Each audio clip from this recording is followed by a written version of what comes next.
Good evening, everyone. My name is Harry Helling. I'm the Executive Director of Birch Aquarium at Scripps, UC San Diego. I'd like to welcome you all to the Jeffrey B. Graham Perspectives on Ocean Science Speaker Series.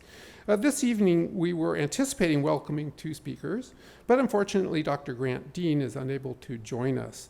We're delighted, however, to welcome the other half of that dynamic duo. That's Dr. Dale Stokes, who will be presenting both his own part of the Scripps Ocean Atmospheric Research Simulator story, as well as on behalf of Grant. Dale is a research oceanography in Marine Physical Laboratory at the Scripps Institution of Oceanography. He received degrees in biology and geology from Queen's University in Canada and received a PhD in oceanography from Scripps. After his PhD, Dale did 2 years of postdoctoral work at Stanford University before returning back here to Scripps. Dale's diverse background in biology and physics allows him to work on projects as varied as tropical and polar ecology, air-sea gas transport, and marine aerosol formation. His field experiences include dozens of ship and land-based research projects around the world, including 3 seasons in the Arctic and 7 in the Antarctic. He's worked on 5 different saturation diving missions, including NOAA's last scientific mission from Aquarius with Dr. Sylvia Earle. An avid photographer, Dale's images and text have appeared in publications around the world, including National Geographic, BBC Wildlife, Natural History magazines, among many others. He's also worked on numerous documentary film projects as scientific advisor or cameraman, including BBC's Blue Planet, PBC's Nature Under Antarctic Ice, to name only a few. And also of note, Dale was awarded Teacher of the Year here at Scripps, and I know that because I was the one who nominated him for his inspiring work with students here at Birch. Dale is a co-principal investigator on one of Scripps' most ambitious research infrastructure projects to date, the Scripps Ocean Atmosphere Research Simulator, or called SOARS. SOARS is undeniably the world's most sophisticated ocean simulator, and you're about to learn all about it. Please join me in welcoming Dale for his talk entitled SOARS, an insider's look at Scripps Ocean Atmosphere Research Simulator.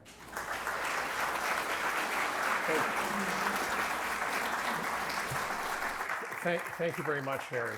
And Grant is very disappointed that he can't be here tonight. And so I'll do my very best to try and essentially wing it through what his portions of the talk were going to be. So first of all, thank you all for coming and enjoying in the excitement that we really have bringing SOARS to Scripps. Ideally, I would take you all down the hill to see SOARS, but there's no way I can get all of you into the back of my car. So this is going to be the best we can do for now. We're going to show you a bit about SOARS and how it all came together. I'd like to get some acknowledgements out of the way right at the start. SOARS was a collective effort, and it started, we call ourselves the Gang of Five. There was Dr. Farouk Azam, a very famous marine microbiologist here at Scripps. He was involved in SOARS. Myself, Dr. Grant Deane from the Marine Physics Lab. The esteemed Dr. Ken Melville, who unfortunately passed away before he could see SOARS come to fruition. And of course, we have all the help from Dr. Kim Prather, who's one of the world's greatest atmospheric chemists. None of SOARS would have happened unless we had a lot of collaborators around the institution. That includes engineers and administrators and project managers. We had the help from our director, Dr. Margaret Leinen, and of course the chancellor of UCSD. We had an excellent external engineering team from Aerolab who helped us build SOARS, which was quite a monumental task. And SOARS itself was funded by grants from the National Science Foundation and from UCSD. It was absolutely incredible that this team could come together and build SOARS during a pandemic and during a global trade war. It really affected how everything came together, but we managed to get it done in about 4.5 years. So that was really remarkable. What are we even doing? Why are we even trying to bring something like SOARS into the world? Well, really, right now, we face many problems that have global implications and are of a global scale. And we're talking about what's happening with our future climate as the Earth warms. What happens when sea levels rise? 40% of the 8 billion people on this planet live within just a few dozen kilometers of the coast. So everything that's happening in the air and along the coastal oceans affects billions of people on the planet. So these things are incredibly important, and they're fantastically complex, and I hope you get an understanding of that as I go on. These fantastically complex processes that are happening across the planet cover an incredible range of scales, and we're talking about spatial scales and temporal scales, but we're talking things that encompass the entire planet and involve processes that even happen down on the scales of nanometers. Nanoscale processes are all entwined in something that affects our global planet. When Earth scientists get together and we talk about how we're going to model something as complicated as the Earth, it gets sort of broken down into these 5 very complex domains or spheres. There is the cryosphere. That's all the snow and the ice you can think of at the poles and mountain glaciers. So this is the cold part of our sphere. We have the biosphere. That's all the life on the whole planet. That's the ecology of the Earth. That's microbes to little blue penguins and sea dragons. That's all the life on the planet. We have the geosphere. That's the rock beneath our toes, underneath our feet. That's the crust and the mantle and the rest of the Earth. Of course, we have the atmosphere. That's the air we breathe. That's from our toes up to the edge of outer space.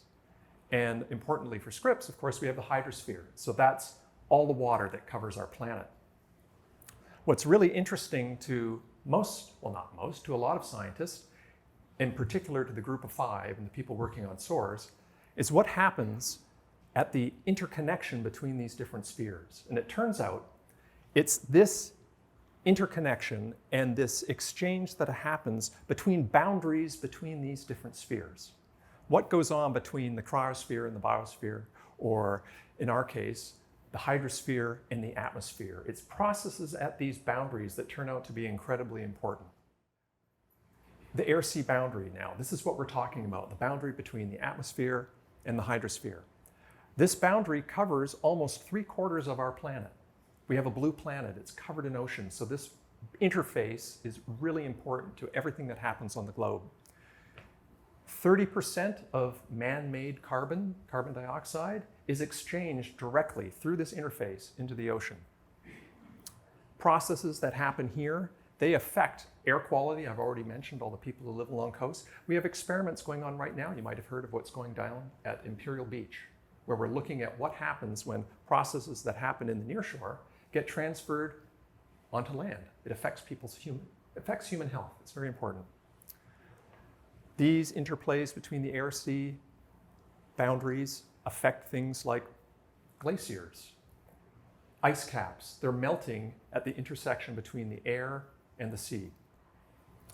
What's going on for a lot of the planet on the air-sea interface is driven by wind. The winds, they control circulation of the oceans, they start to source currents, and they create, importantly for us, they create waves, and waves break, and they mix the ocean and the atmosphere together. When the ocean and the atmosphere mix by waves, we end up injecting little bubbles from the surface down into the upper ocean. And you might have heard myself or Grant up here before talking all about bubbles, and we can go on and on and on about bubbles and how important they are. But in this case, you just have to imagine a wave breaks, it forms sound. You've heard me talk about sound. You go down to the seashore, you can hear the roar of the surf. That's the roar of billions of tiny bubbles popping and exploding at the sea surface. Whenever one of those bubbles comes up, gets to the sea surface, pops, it's injecting little bits of the ocean into the atmosphere. And these are aerosols. So that's one of the things we've come together to study. So, aerosols. This is a spectacular animation that NASA put together, and we've hijacked it here. What you see, these swirling clouds of color, are different aerosols generated around the planet.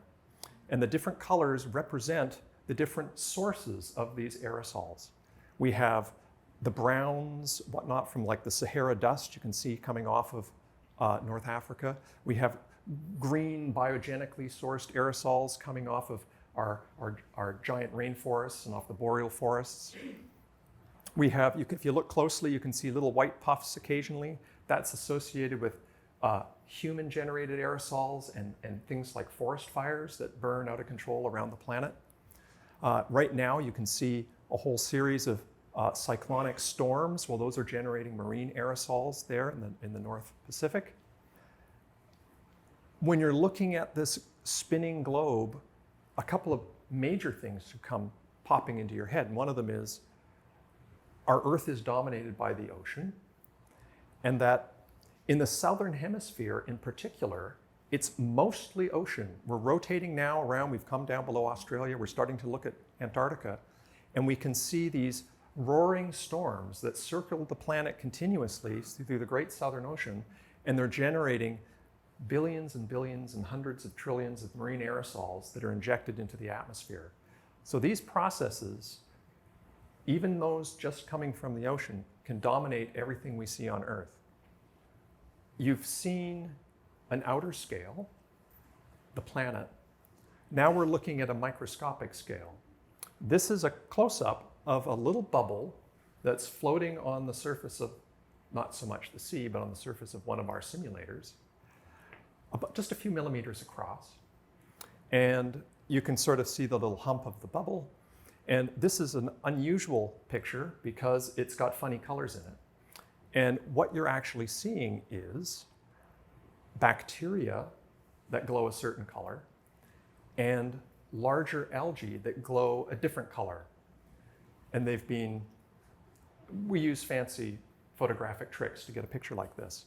What's really interesting when you look at this bubble is that there's a very distinct differentiation between where the bacteria is, the green, sitting at the top of the bubble. That's where this very thin soap bubble-like film is. And then the reds and the yellows down below, dominated by the larger algae. So there are processes going on these very small scales that do things like move certain organisms to certain parts of the bubble. What happens when one of these bubbles comes to the sea surface now and pops? This is a split-second sequential set of pictures.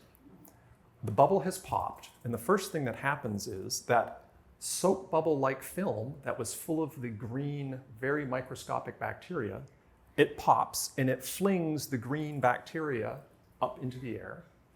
And after that sort of ring of exploding film drop shoots out, a jet drop, it's called, shoots up from the center of the collapsing bubble and ejects jet drops into the atmosphere. And if you look at that, the jet drop is full of more of the larger algae. So right there, a process happening at the sea surface, every time a wave breaks, is doing some quite interesting differentiation and filtering of what ends up in the atmosphere.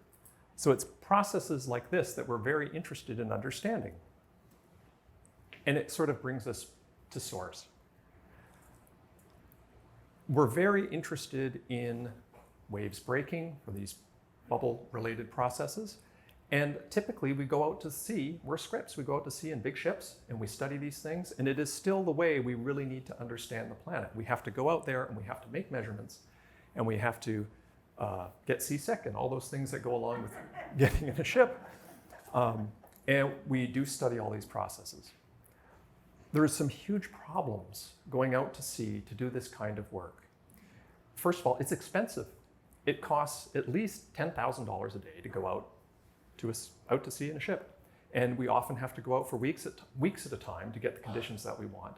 And it becomes increasingly expensive and just isn't tenable. It isn't a way we can really do the work.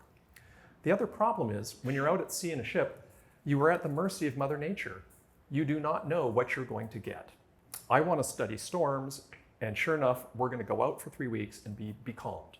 There will be not a ripple on the surface, and everyone's crying because it costs $10,000 a day to sit there.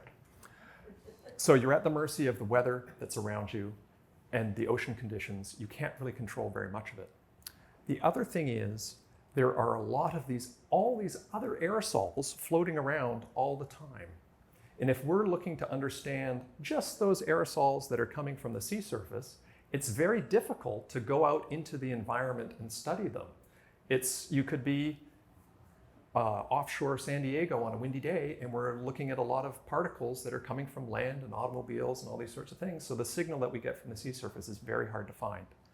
So we decided we had to bring the sea surface into the laboratory where we can recreate what happens at sea. We can make gale force winds, we can make waves, we can break them, we can study them up close, but we wanted to do it over the whole surface of the planet. There are other wave channels around. In fact, I'll show you some pictures of other ones we have at Scripps, but what we didn't have was a way to get at these intimate processes that we knew we had to control and understand. These other facilities just do not exist, so we had to build one. We wanted to recreate the ocean surface anywhere from the poles right to the equator in the tropics. We wanted to be able to create in the laboratory our present atmosphere as well as future atmospheres. We want to know what's going to happen when things change. Everything we've learned over the last, I would say, decade and a half has told us that these processes that are happening are absolutely intimately linked with the biology and the chemistry going on in the upper ocean. So the only way we could recreate what's going on at sea and have a real sort of reasonable facsimile, we needed to ensure that we could recreate the biology in the laboratory. So we had to construct all of SOARS out of completely non-toxic materials. And one of the ways we did that was work very closely with Harry and his staff, who are very used to building big tanks of water that know how to keep things alive. So we had their expertise to help design SOARS. Altogether, it is totally unique. It's the only one on the planet. And building it took an enormous amount of work, and we hit all sorts of problems. And I'll be chit-chatting about some of those things as we go forward. So this is just a quick schematic of SOARS. You're going to be seeing more of this in a minute. As I said, we wanted to reproduce the entire complexity, the complex dynamic series of scales, series of interactions in the laboratory so we could fully control it. You might ask, why aren't you just doing this in a computer, as a computer simulation? Well, it turns out when you're talking about all the scales that we're talking about now, from the scale of the whole planet, now down to the sort of less than a micron scale of these microscopic aerosols and the processes that happen that generate them, we're talking at least 8 to 10 orders of magnitude in scale. If we had the biggest, fastest supercomputer on the planet, and we had a whole room full of them, it would take thousands of years to get anywhere close to doing the simulations that we can do in SOARS. So I actually like to think of SOARS as a giant analog computer that we can run experiments on. We can turn the knobs, we can run our experiments and look for answers. First, I'm going to go back in time. SOARS only exists because of what happened at Scripps more than 60 years ago. And there was a team of people headed by a very groundbreaking coastal oceanographer, Douglas Inman. And they said to study a lot of these sort of fluid dynamic processes that we see in the near shore and along the coasts, not only do we need to build the tools to do this sort of work, we need a place for scientists to do it. So he went to the National Science Foundation in 1964, and they built the Scripps Hydraulics Laboratory. Here it is. It's over 20,000 square feet. It's just down over the side of the hill. It is a spectacular piece of architecture. It is constructed almost entirely of redwood. We could never build a building like this again. It is spectacular. And redwood was chosen because, as many of you know, it's very resistive to saltwater corrosion and sea spray and all those kinds of things. And they knew they were building a building that was going to have salt water in it, and it was going to corrode if they didn't build it out of something like redwood. So they did that. The roof alone has 146,000 board feet of redwood in it. It's held together with 46,000 pounds of nails. It is an amazing building. And ever since 1964, this is Dr. Inman here over the tank with some students, and they're examining breaking waves in one of the first smaller glass channels. The glass channel still exists. We still use it. We study smaller wave processes. We can extrapolate some of those processes to larger scales, but there it is. It's also housed incredibly large instruments. On the side is a picture of it was the wave basin. Imagine a three-dimensional, very large tank that they could simulate what was going along the near shore. They could they could put in piers, they could study the transport of sand along a beach. They figured out how rip currents work. All these sorts of things were done in a very analog fashion before we could simulate things in a computer. So it was done all analog, and it was done inside the hydraulics building. It was big enough to support these kinds of large instruments. When it wasn't in use, it was boarded over and was used as a dance floor. And I wish I was here because apparently the H-Lab really hosted some rockin' parties after it was built. So I talked about other wave channels. This was the larger wave channel that was built inside the hydraulics building. This is one of our engineers. He's standing here. He's actually all soggy wet because he had to swim inside the tank and put some instruments on the bottom. So yes, we've had tanks of the scale of SOARS, even inside the hydraulics building. But now it was time for something new and something that brought in all these other capabilities that we're talking about. Complete environmental control. When SOARS was built, we decided to run a time-lapse camera.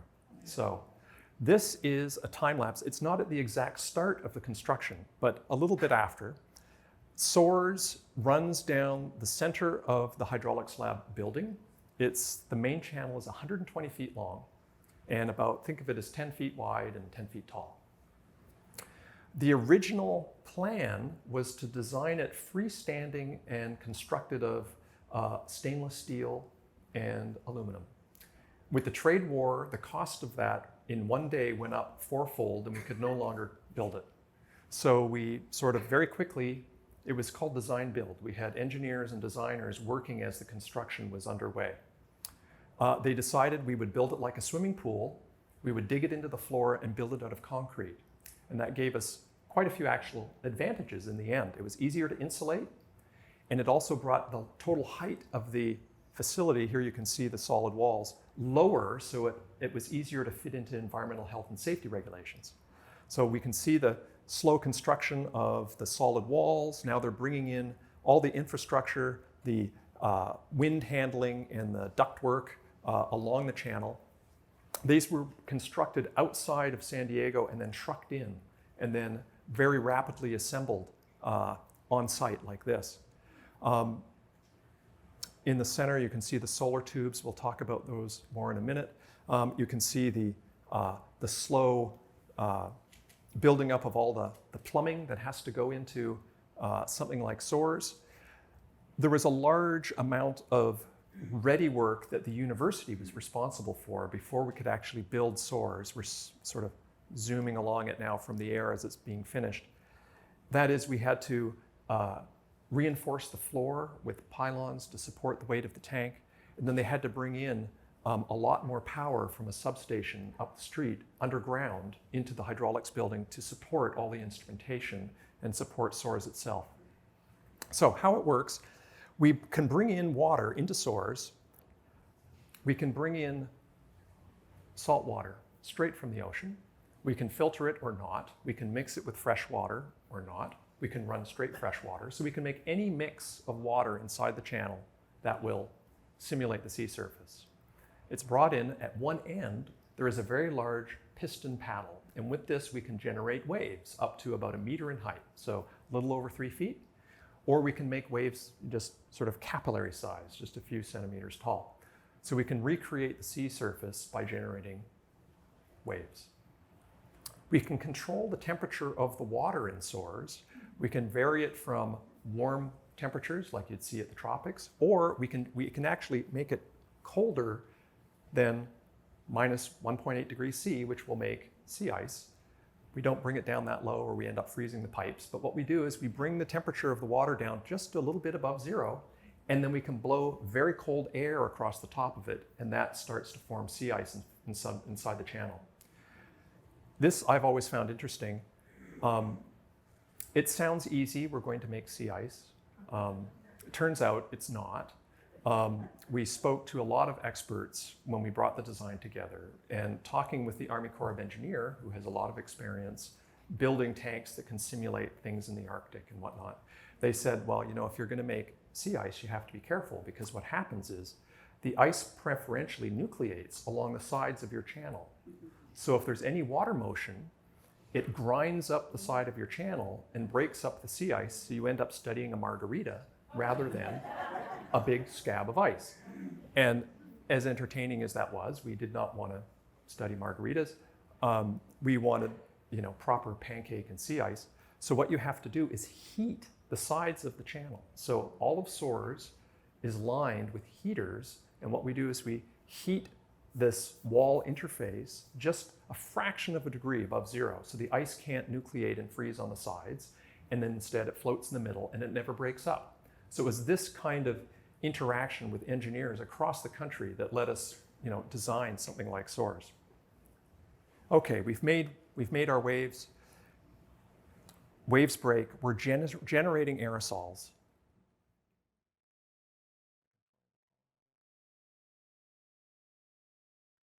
I hinted at some of the problems when we go out to sea. It's very difficult to study just the signal from marine aerosols if there's all these other aerosols around.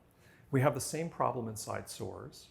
The processes and the signals that we're trying to study that come off the sea surface are incredibly tiny, and they're overwhelmed by atmospheric pollutants, by cars driving by, all these sorts of things. So SOARS is a sealed headspace. It is solid topped. We filter the air that goes into it. We overpressurize it, so if there's any leakage, it leaks out rather than in.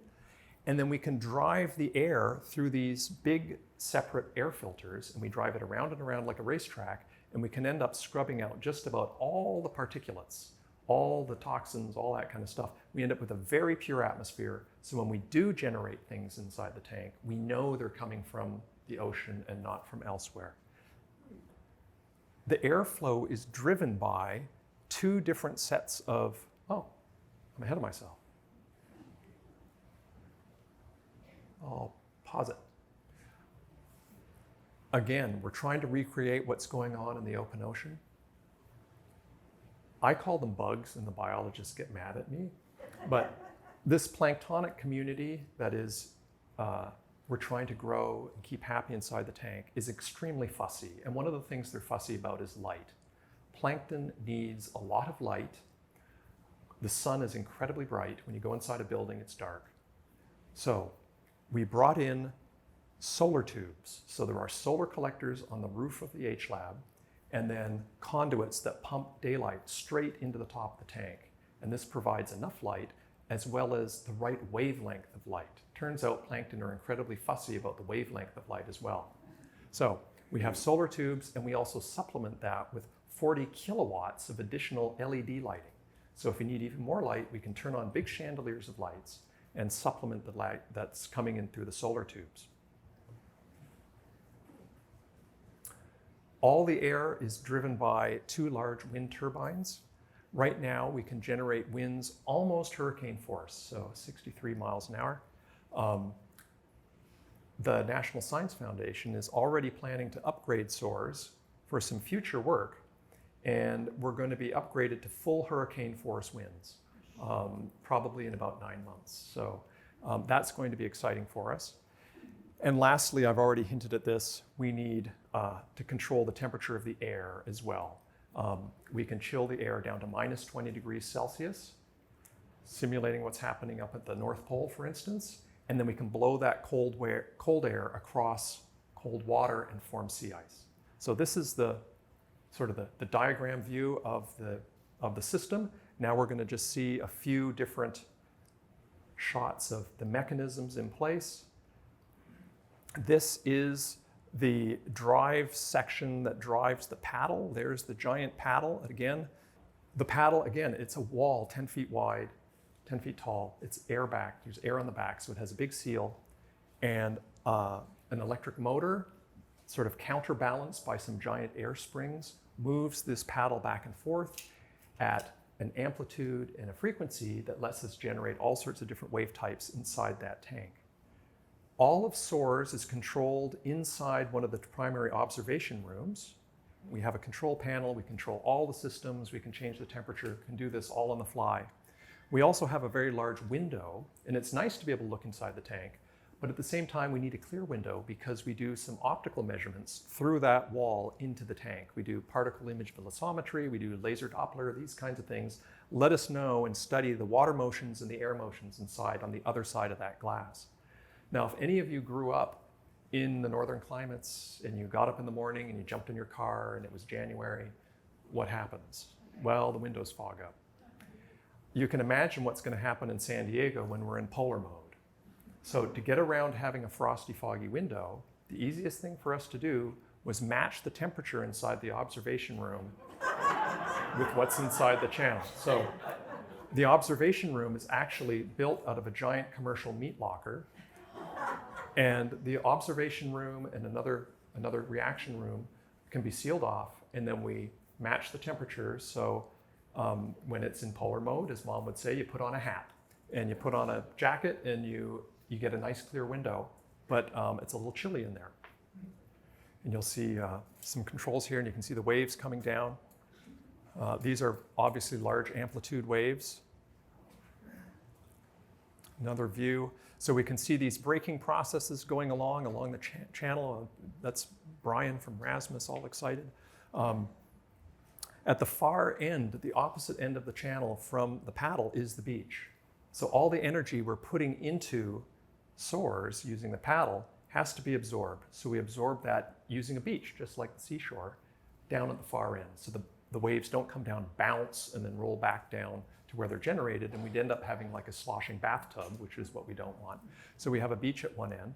This is just a quick shot showing the what it looks like when you have gale force winds blasting inside this channel. The wind is, blowing and ripping the sea surface apart, and it's blasting down the channel. And you can see spray being generated. There's just from waves themselves. It's blasting along the channel. And we study the bubbles that are being formed just by wind itself. And you can see the absorption of this energy at the beach end. And you can see here why we get all excited is the generation of all these little bubbles underneath the sea surface. Just another view of that. You can see some of these bright chandeliers. Oh, we've jumped all of a sudden to solar panels opening up on the roof. And then there was a glimpse there of sea ice in polar mode. These are the LED lights running. And then here we have looking down on the finished SOARS and then flying through it again. It was an incredible team effort. Again, we can't say enough about the wonderful engineers who worked with the scientists. Now, this is footage of our very first campaign.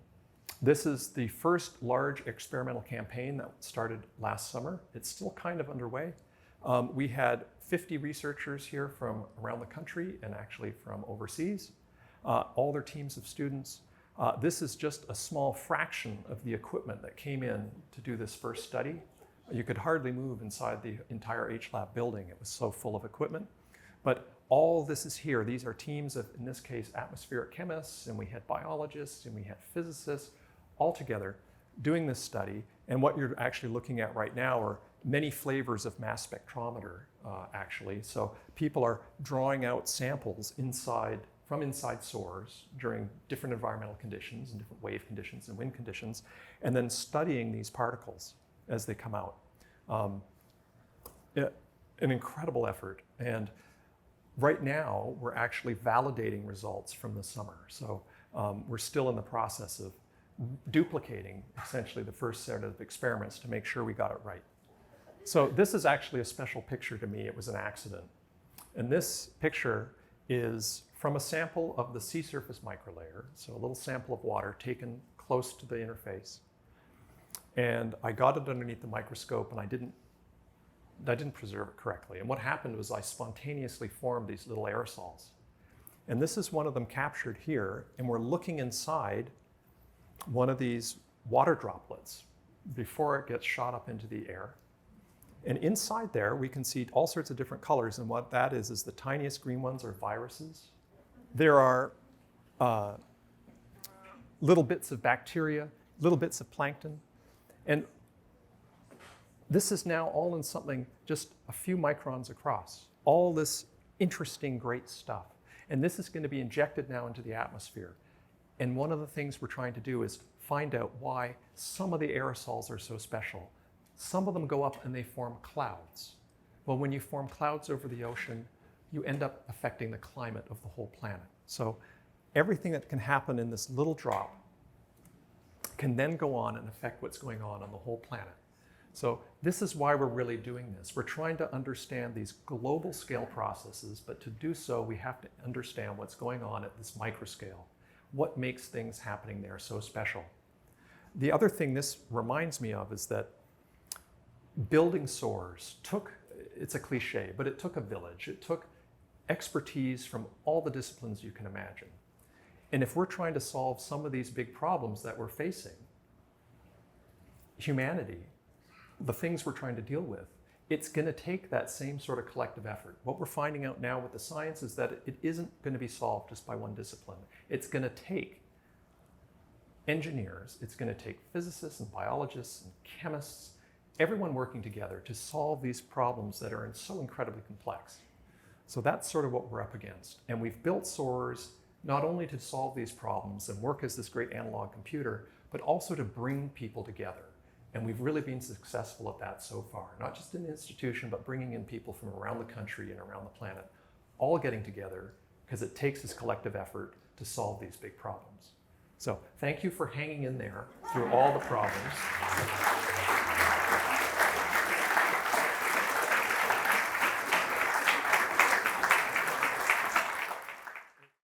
Thank you for a very wonderful and clear presentation of SOARS and its capabilities. Oh, well, thank you. I was wondering, is there anything in SOARS that gets at the interface between the ocean and land?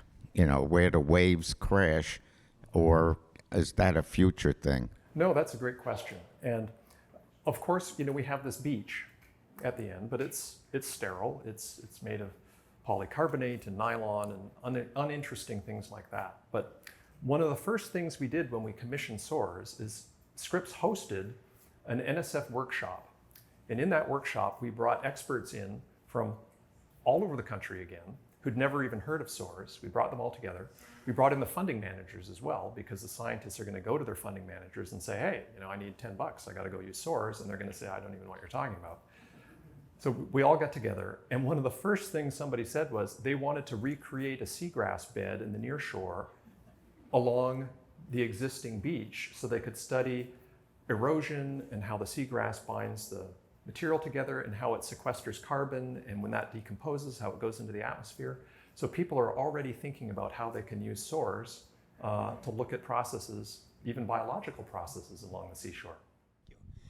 Thanks so much for the talk. I'm wondering, I can see how you can take local ocean water and put it through SOARS and see how the organisms in the water interface with the little droplets that then rise up into the atmosphere. How do you reconstruct other kinds of ocean, you know, tropical oceans or Arctic oceans? How do you do that? Excellent question.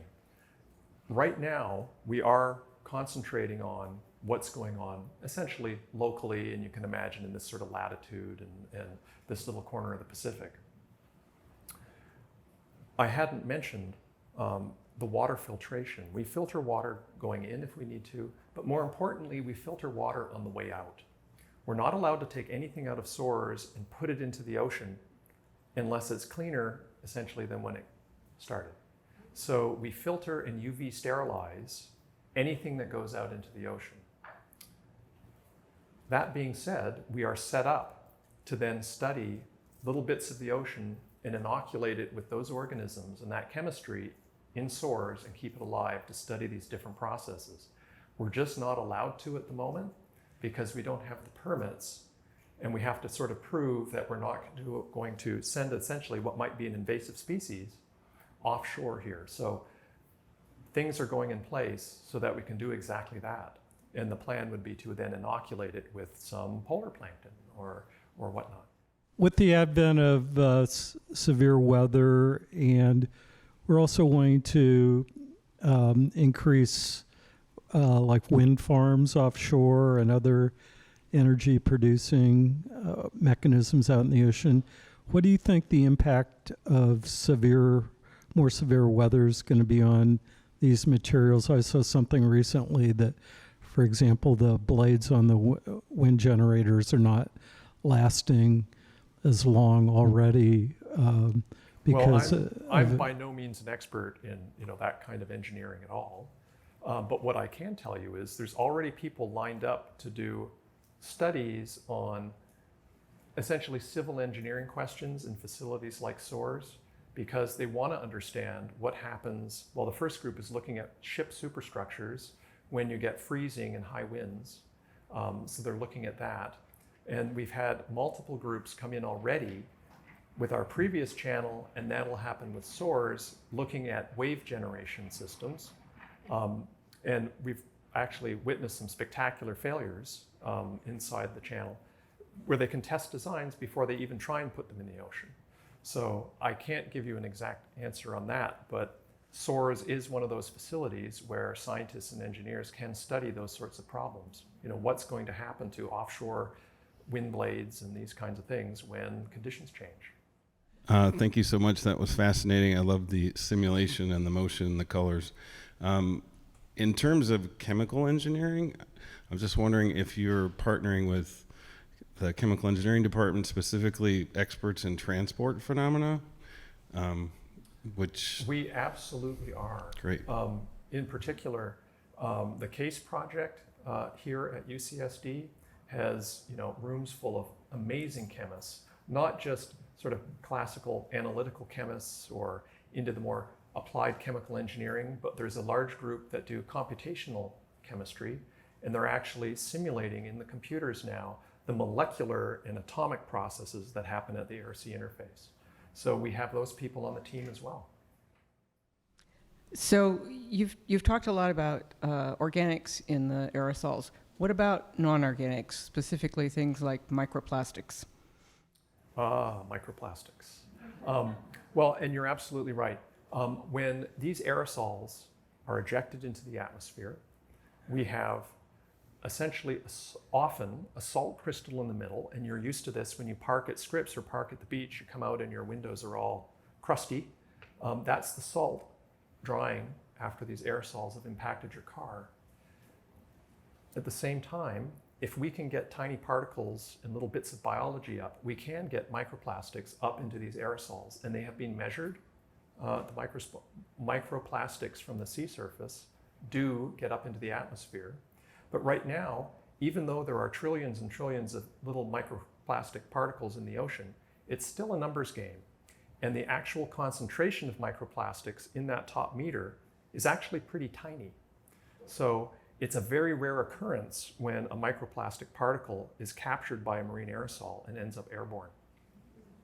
That's not saying it's not a problem. It's a huge problem whenever you get sort of the concentration of these microplastics, not just free-floating ones that we're studying in SOARS, but soon as plankton start ingesting them and fish eat the plankton and whatnot, we end up with this intensification of the microplastics higher up the food chain. Is it terribly difficult to scale the results that you're finding? So if you're looking at things on a very small level and you have a simulator of this massive blue scale, then when you're looking to think about it on a much larger scale, is it hard to kind of multiply the results of what you're finding? It absolutely can be. It really depends on the dynamic process that you're studying. On some of these sort of microscales, we're very good at it. We're talking about things that are happening over millimeters and centimeters, perhaps a meter or two. That's actually representative of what goes on over about 20 or 30% of the regular wave breaking on the planet. So we're pretty good there, but you're absolutely right. Our outer length scale is only tens of meters, not the hundreds of kilometers where processes are happening on the planet. to handle that, what we do is the information that we're generating in SOARS, they're used as sort of parameterizations that are going into sort of the latest climate models, for instance. And affiliated with SOARS and affiliated with CASE, we have some amazing climate scientists who are doing exactly that. And they're the ones who know how to scale up and take the processes that happen on these small ones. Some of them aren't effective globally, but some of them are really important. These ice nucleating particles in particular. They're very rare, but they have a huge impact on the planet. In fact, 1 in a million goes up and it nucleates ice, but you multiply that over the scale of the whole ocean, and you can see how you get clouds and you get large weather patterns that affect climate, because we're talking the scale of the whole planet. So we have time for one more quick question. Hello, I'd like it if you would comment on how access to the SOARS facility is managed. Is it managed as a national user facility, or is the control over this facility managed strictly at Scripps and decisions made by a Scripps committee? The buck stops right here. No, we have a user committee here at Scripps, but it is a national, if not international facility. So anyone can use SOARS. They apply to do work in SOARS. Obviously, money has to exchange hands, but if you're an educational institution, you're charged a certain rate, and there are experts here who can help make that transition to doing their work at SOARS. So that was sort of expected in this kind of large NSF-funded project, that it has to be available to everyone. So we've done our best, I think, to get everyone involved and make it easy for everyone to access SOARS. Dale, I want to thank you again for an excellent presentation. Let's give him another round of applause. Thank you.